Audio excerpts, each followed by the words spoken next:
I'm delighted to welcome Graham McTavish to the show. Graham, thanks so much for joining us. Absolutely, my pleasure. Very, very, very good to talk to you, Ross. Absolutely. Now, you're in Los Angeles at the moment. What's happening? Are you working over there at the moment?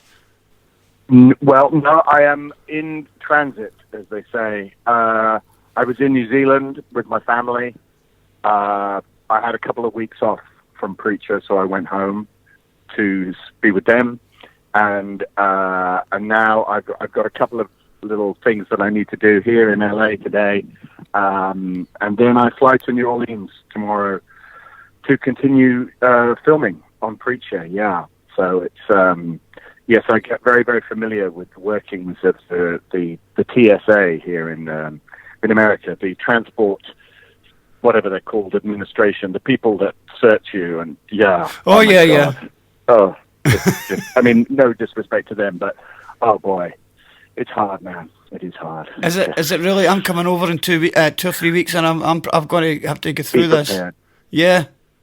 They're lovely people. They're lovely people. It's just a process that you have to go through, but it's just adds a lot of time to your day when you're in an airport. But hey, goodness me, it's not exactly a massive problem in the context of things. I know what you mean, though, because the last time I was over, I arrived in Dallas, and I think I was 3 hours actually in there, and just in immigration, just coming in. Wow. And so, I'm hoping it's you.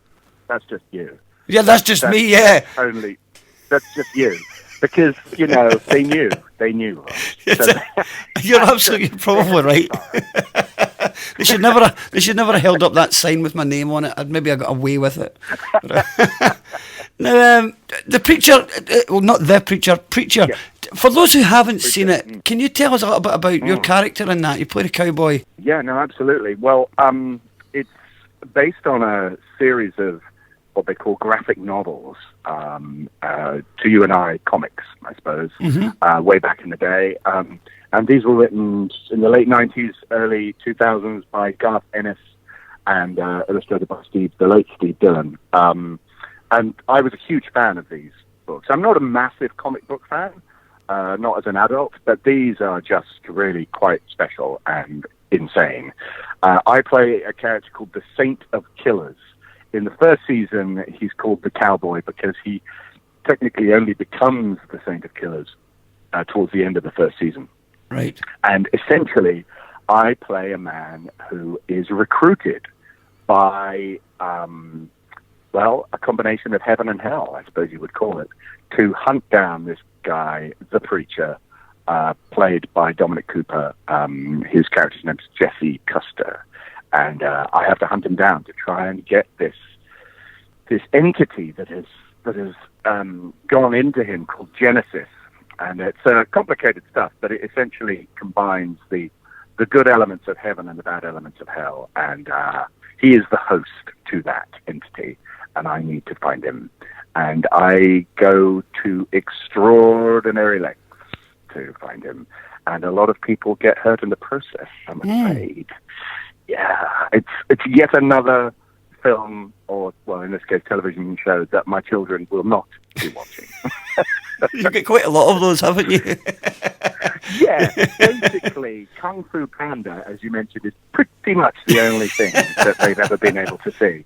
For the now. rest of the time, I think they just imagine I'm just making all the rest of it up. Yeah, he's not really an actor. Dad? yeah. So, but anyway, yeah. So that's it in a nutshell, and it's very anarchic. The Preacher's friend, his best friend, is an Irish vampire. His girlfriend is a female assassin. I'm dressed in the 19th century, in the 21st century, as a cowboy. 6 guns, saber, the hat, the whole deal, and I am stalking them across America. And it's fantastic. I mean, I was a huge fan of the series, and I'm a fan of the show, even if I wasn't in it. So yeah. And which season is it at the moment, and when does it air? We are filming now season 2. It begins airing on June the 19th in the United States. I don't know how it's going to roll out abroad. I know it's on. I think it's in Britain. I think it's on Amazon Prime. And I know it's all over the world, but I never know when they start showing in different places. But in America, it's June the 19th. Okay. And you can stream the first season now, and have a good old binge watch if you fancy it. So yeah. Oh, there we go. It sounds absolutely amazing. It sounds like my kind of a thing. Like, I love things like that. Yeah. You would love it, yes. So that's Preacher. So you've got to watch that one, folks. Now, most of the guys listening in today are listening in because they're big Outlander fans. And one of the questions I like to ask all my actor friends, and it's how did you land the role? I mean, did you have to audition for the part of Dougal in Outlander? It's always interesting how people get to do things. I mean, I find it fascinating because... if you ever get the chance, I don't know if you've interviewed Duncan McQuarrie yet. Not yet. His story, I won't spoil it, because his story of getting the job is just wonderful. It's wonderful.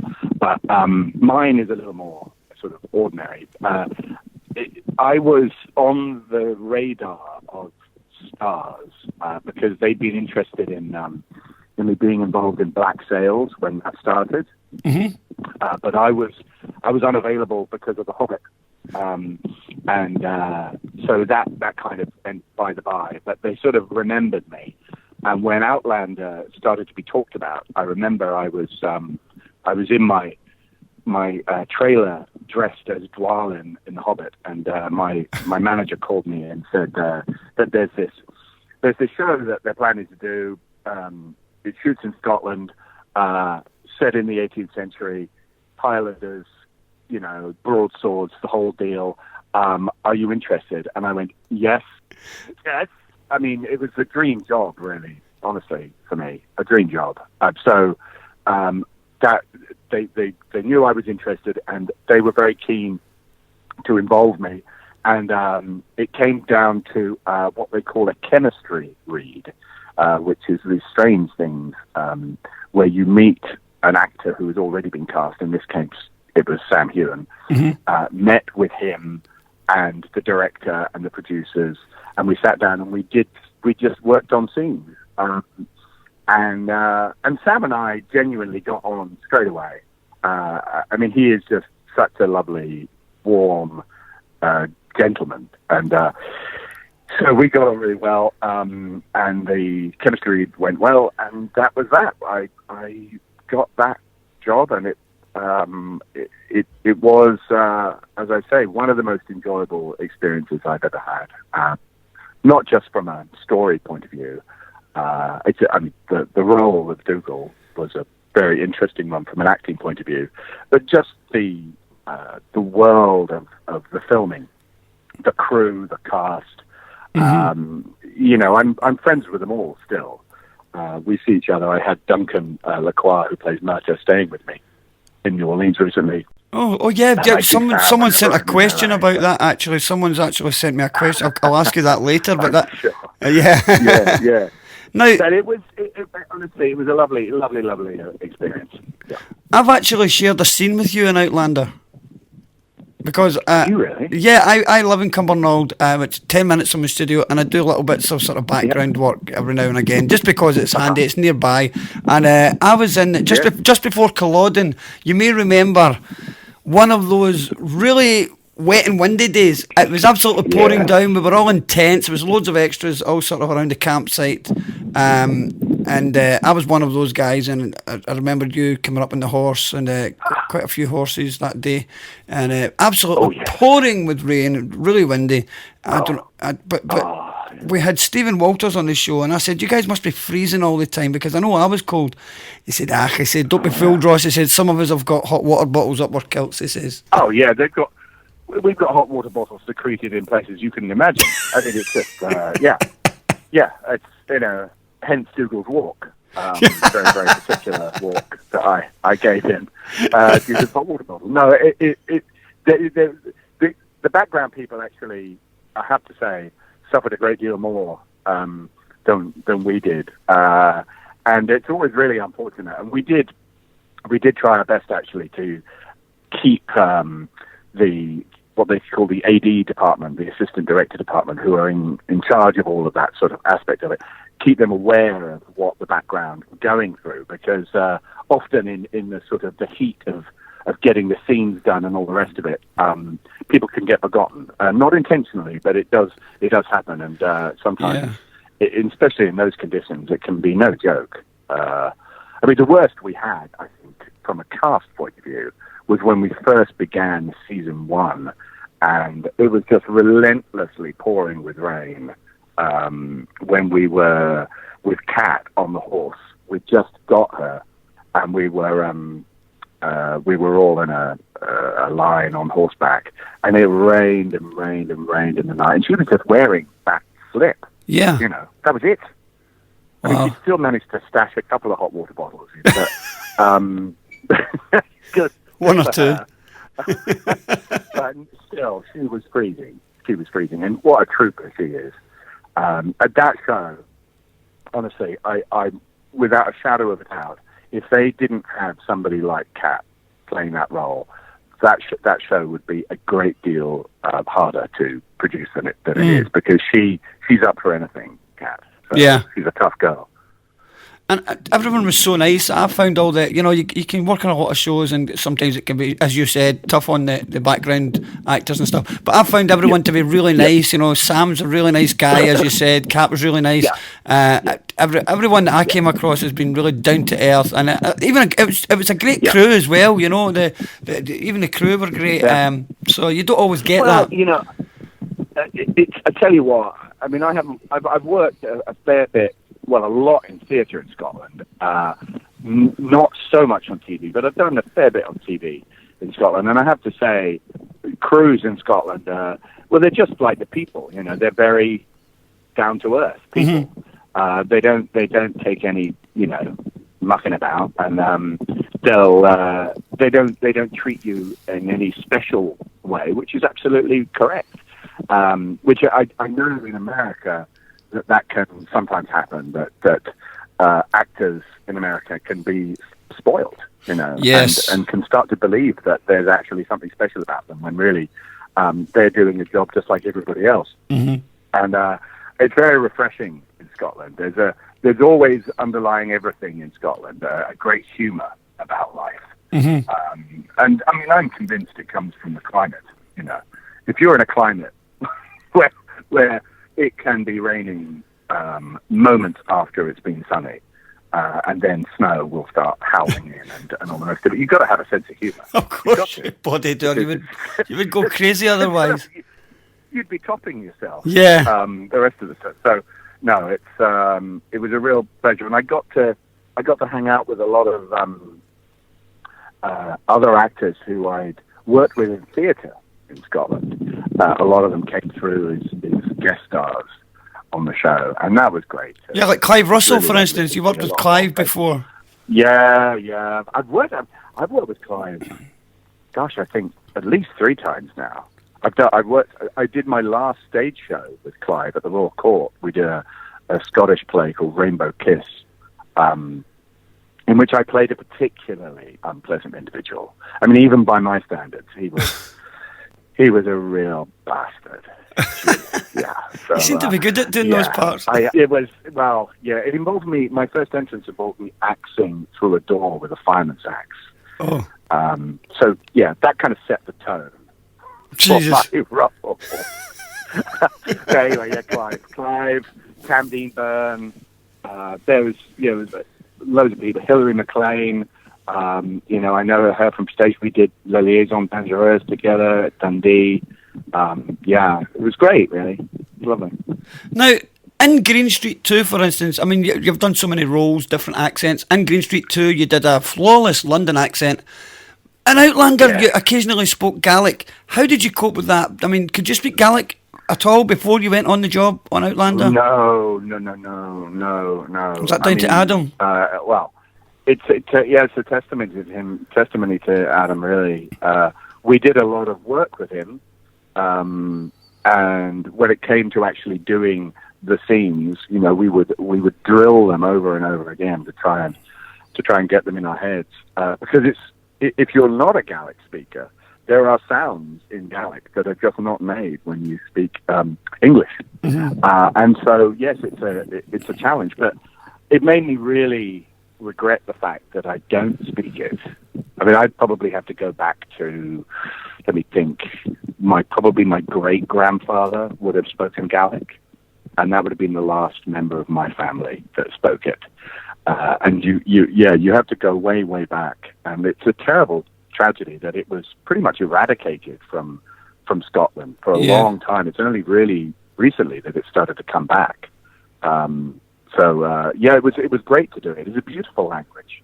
Yeah, I love the fact that they went for the non-subtitled approach. Yes. Which I thought was really good. It was something we fought for right from the beginning when we had early discussions about it, that first encounter that Claire has with us in the cottage, that it should be that she has literally been dropped into an alien world where nothing is familiar, no sounds are familiar to her, and that the first moment that she hears English is when I say to her, "What's your name?" And that's it. That's the moment where it drops into English. Yeah. Because before then it's very tribal, isn't it? It's very tribal before then. Absolutely, and disturbing. For her and hopefully for the audience. It was a little like we were trying to recreate a little bit a sense of what happened in The 13th Warrior. I don't know if you've seen that film with Antonio Banderas. And Antonio Banderas' character drops in the Viking world. And again, for the first however many minutes of that film, they speak in the Viking language in Norse, and there are no subtitles. So that really struck a chord with me, that he felt completely alienated, and we really wanted to get that feeling for Claire's character as well. Outlander is so popular with fans from all over the world. Did you expect this to be so big and so well received? We knew that it had a huge fan base with the books, so we knew that it would be watched by those fans. But at the end of the day, the TV show has to stand on its own and hold the attention of the viewers, irrespective of whether they've read the books or not. And you could have been a big fan of the book and started to watch the TV show and hated it. So we there are no guarantees at all. But it's been incredibly gratifying. It's been lovely, literally meeting people from all over the world that come up to you and talk to you about Outlander, from Argentina, from Brazil, from Italy, from France and Germany, and Holland, Scandinavia. I met a lady from Japan the other day, and somebody from China, and that is those are the unexpected ones where you realize the reach of something when you're talking to somebody who has come specifically from China to Europe to meet members of the cast. Incredible. You go, wow, that's incredible. It really is. Yeah. And it's more so because the show isn't shown on terrestrial television here in Scotland. So because it's such an international show, more people in America and around the world seem to know about it. And Absolutely. it's all these conventions and Scott Kyle's gone over there soon. You've been over there doing conventions and appearances. It's just amazing, and I think that'll continue, because even though your character isn't in the show anymore, are you likely to continue doing those sort of appearances for Outlander? Yes, I am doing them. I have a few lined up for this year, and it's. I mean, I've been very lucky that I've had obviously the involvement in Outlander, which has a big fan base based partly on the books. Similarly with The Hobbit, based partly on the book, and with Preacher again, that it's based partly on the graphic novel. So, I've been very lucky that way, and no, it's great to meet them, because it's rare in life that you get to meet a group of people who are all gathered together to just enjoy themselves and have fun, and it's for the same reason as well. And so when you meet a group of Outlander fans, I mean, I used to think the Hobbit fans were hardcore, but boy, no, Outlander fans they're a whole different level. Yeah. It's amazing. It's keeping up with all these Kayleys. It's almost like Hogmanay every time you do one. It's like New Year's Eve. Mate, absolutely. Absolutely. My kilt's never had so much use in its life. It's just... Now, I'm going to take some questions from some of the fans, because they've all been sending in questions on the Twitterverse and Facebook, and so the first question I'm going to take is from Andrea, who wants to know if you could travel through the Stones, what historical event you would like to see. Oh boy, yes, I get asked this a lot. That's a good question. I like that. It is a good question. There's a historical event. I mean, I always tend to fall onto the time of Shakespeare because I spent so much of my stage career doing Shakespeare and being interested in his life. The fact that we know so little of his life, and I think if I could, just go to the first performance of Macbeth and see Richard Burbage playing the role, see Shakespeare there, see the world, smell it, experience it, be there for a day. That would be incredible. Just because the thing about any of those experiences, if you did do time traveling, if you went to anywhere that you really wanted to visit, it would be, on the one hand, incredibly familiar, probably more familiar than you'd expect. And on the other hand, it would be different in ways you could never imagine. Yeah. You know, however many history books you read, the reality of what it would have been like for them to live at that time, it would have been extraordinary. The way they sound, the way they would interact. But as I say, lots of things you go, that's exactly like it is now. Yeah. But other things you would say, good grief, they did that. And we don't know about them because historical record is, obviously through archaeology. It's through the written testimony of people who lived at the time. But often those people were very rich. They were, even to be literate in that time was relatively unusual. So it's a distorted view of what the reality would have been like. What the reality of life in Cumbernauld, for instance, in the early 17th century would have actually been like for most people. We cannot imagine. Yeah, it would be so true. Extraordinary. And that would be the day. Oh, good answer. That would be the day. Now, we have a question from Donna Class, and her question is, do you have a rider? Like a list of demands whenever you're in certain places? I mean, do you demand like a bunch of, like dozens of red roses or something? I mean, I wish I could go into the details, but it would just take up the rest of the program. No, I don't. Put simply, no, not a single thing.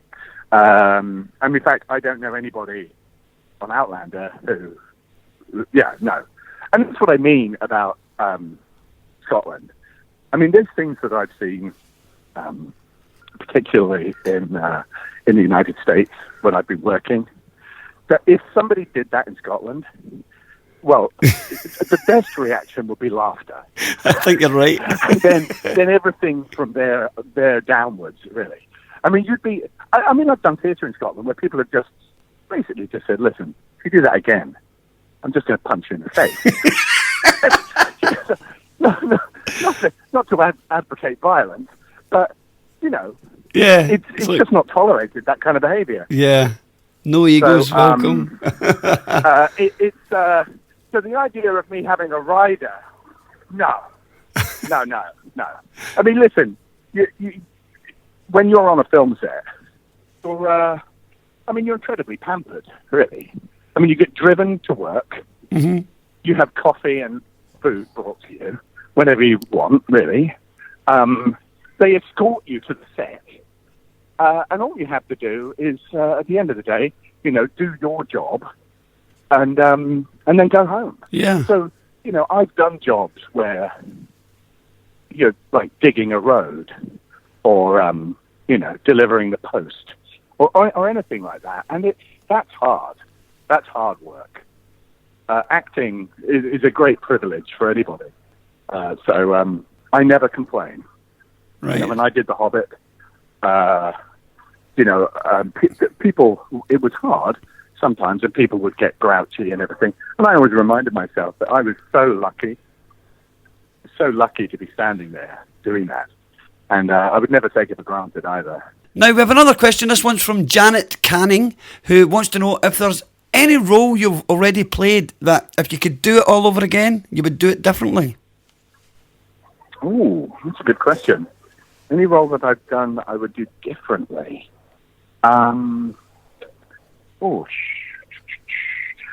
Yes. One that sticks out, actually, was a Shakespearean production I did of Measure for Measure, and I played Angelo.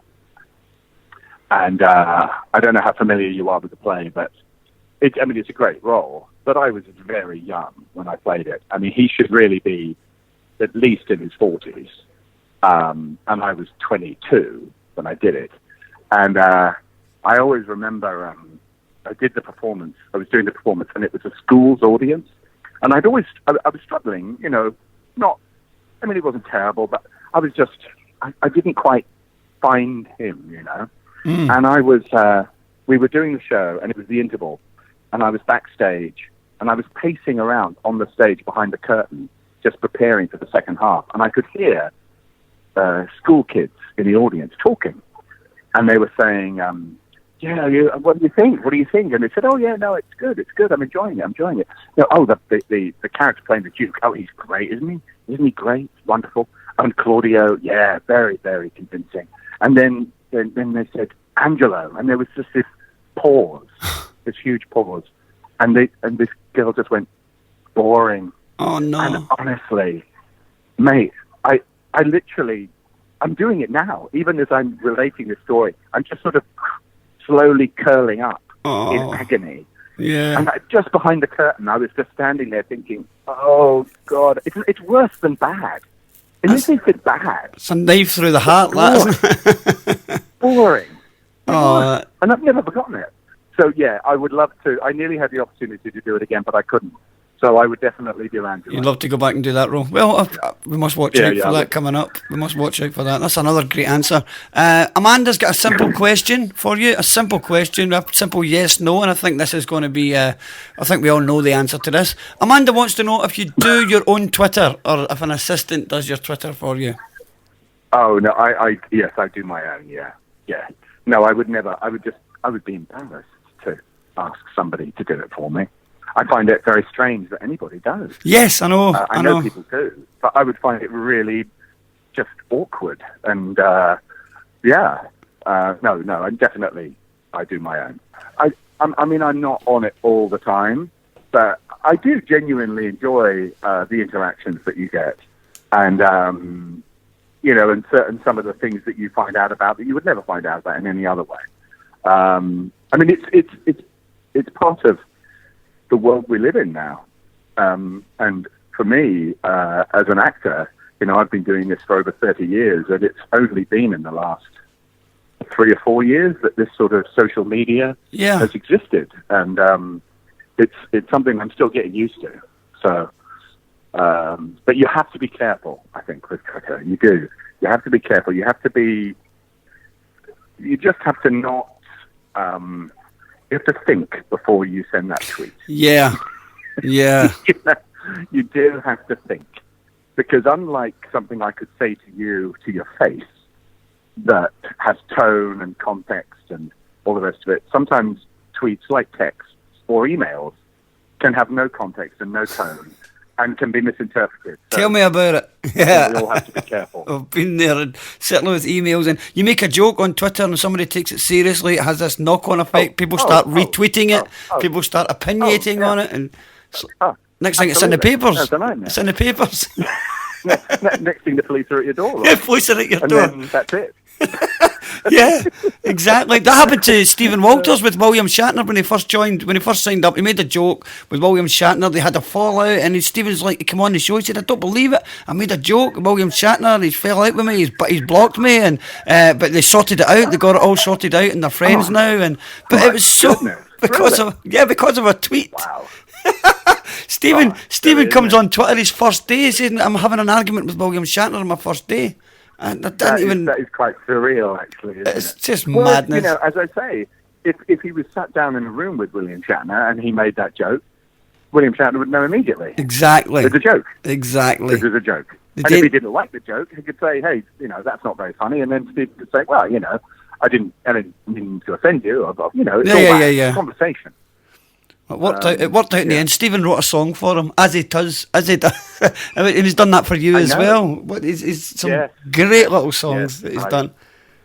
Hilarious. Yeah.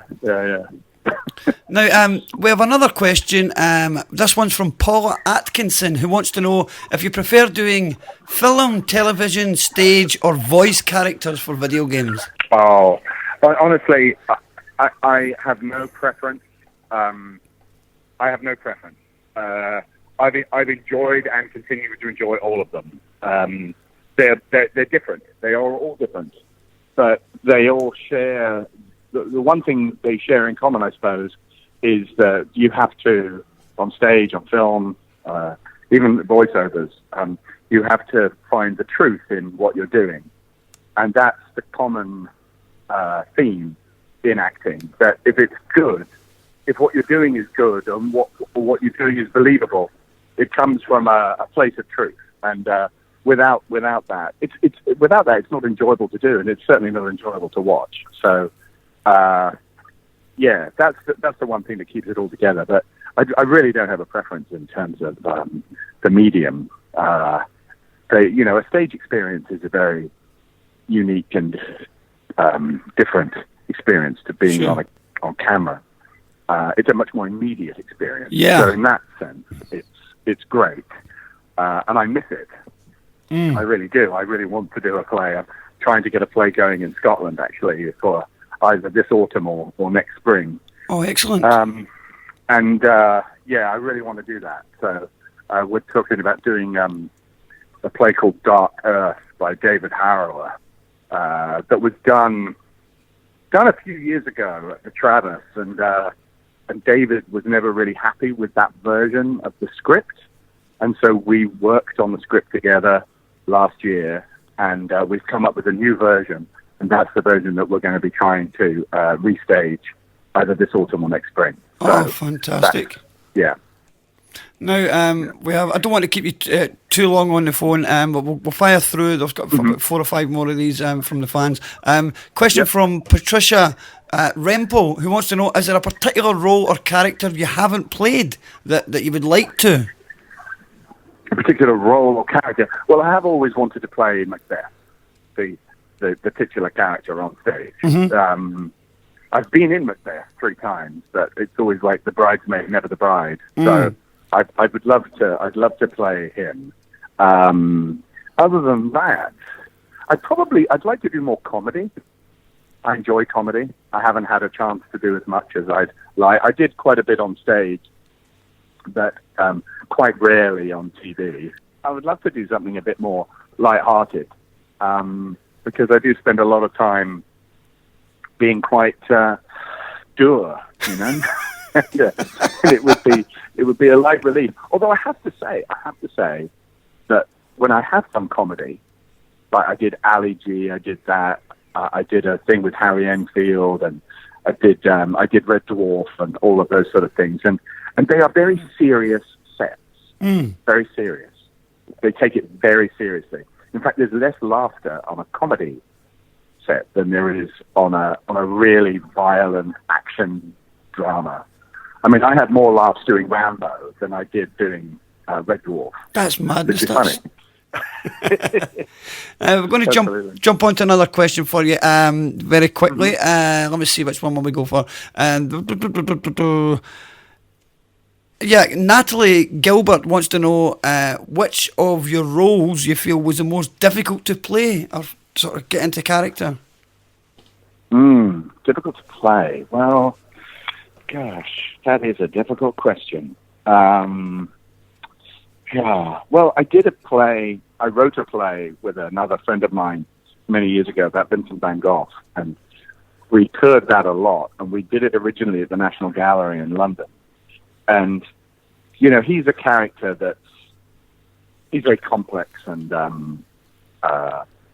people are familiar with that story, and so you have to try and bring, something fresh to it, and that was a challenge.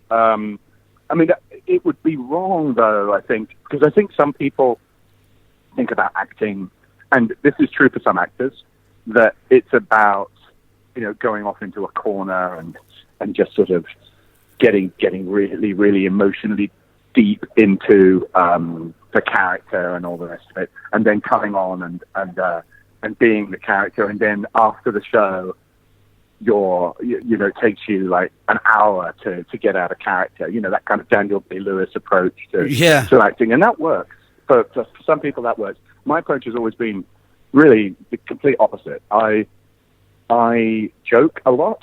I joke up to really the point of doing whatever I'm asked to do, because I think it retains a sense of spontaneity, so that it's not over rehearsed in your mind. It's not overthought, because I think that makes it fresh and interesting. So I try and keep out of character until I'm needed to be in character.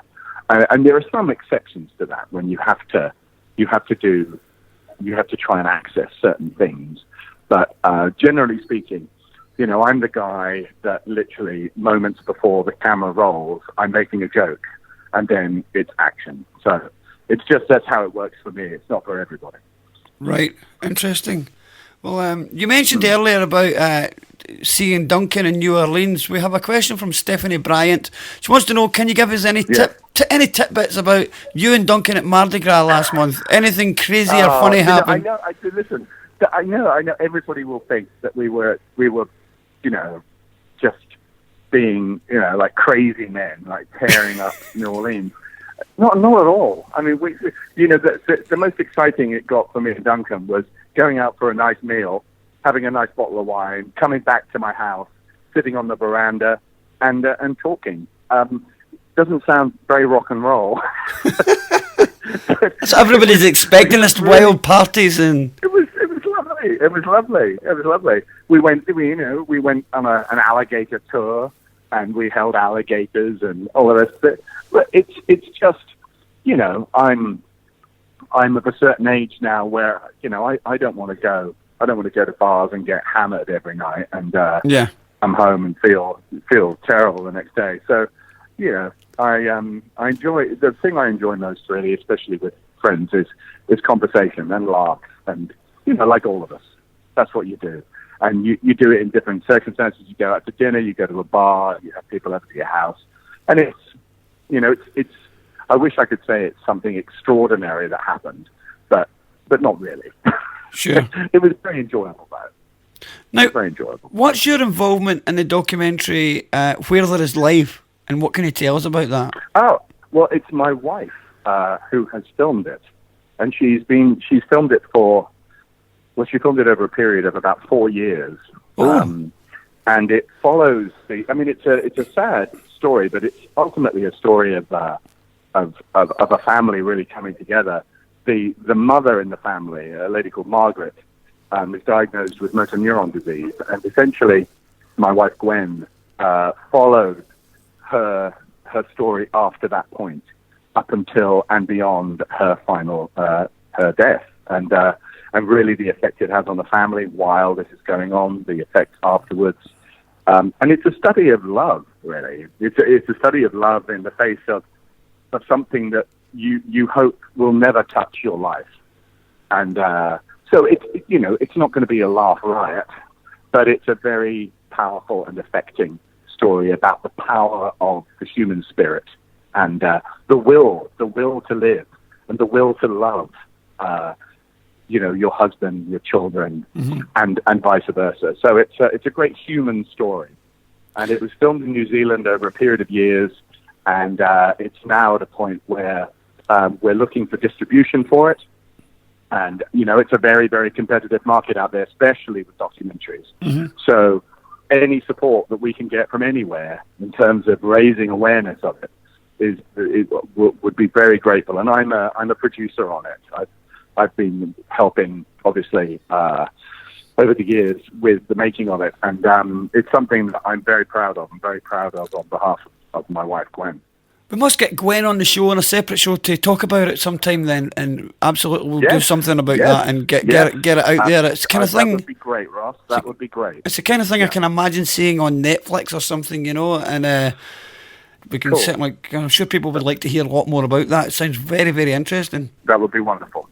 Yeah, thank you. Now, a final question from one of the fans. I'm sorry that we didn't manage to squeeze in all the questions because, as you can imagine, there's tons of them. But we'll squeeze in this one. Maura from San Diego would like to know what's the next project we can see Graham in. Now, you've told us you're off to do Preacher, but what else have we got coming up? Well, the next project the next immediate project you would see me in is Preacher. Then there's a film called The Stolen, which I filmed last year, that is due to come out this year. That was shot in New Zealand, set in the 19th century. Interesting story of a woman searching for her kidnapped daughter with the help of a group of men, of which I am one. That's going to be coming out. And beyond that, I'm about to do the second season of an animated series called Castlevania by Warren Ellis. For Netflix, and I'm about to start recording that, and I play Dracula in that. Fantastic. Yeah, I played him on stage, which was a great experience, and now I get to be him again. And I did the first season, which apparently went very well, and which is on Netflix. And the second season we start in about a month, so I'll be recording that while I'm on filming Preacher. So those are the things on the immediate horizon. Well, I'm so glad that, you're very, very busy at the moment. I'm so glad that you took the time out to come on and talk to us, because you're one of those people that everybody's been asking, please get Graham on the show, please get Graham. And they think it's easy, and it's not easy to pin you down. It's so difficult to pin it, because everyone's doing so well at the moment, and Outlander's just so big, and everyone's got their own little things that they've gone off to do. So I just want to say thanks for taking the time for joining us on the show today. We wish you all the very best with all your future projects. Now, before we let you go, I want to give you the ultimate question. I want you to tell me which song you would like us to play you out with. It's never an easy choice.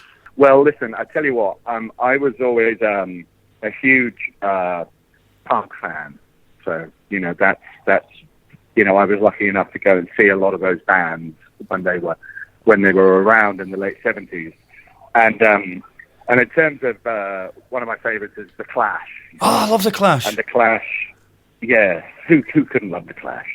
So I'm a great fan of The Clash, and I've always enjoyed, usually from the London Calling album, pretty much any track on the London Calling album.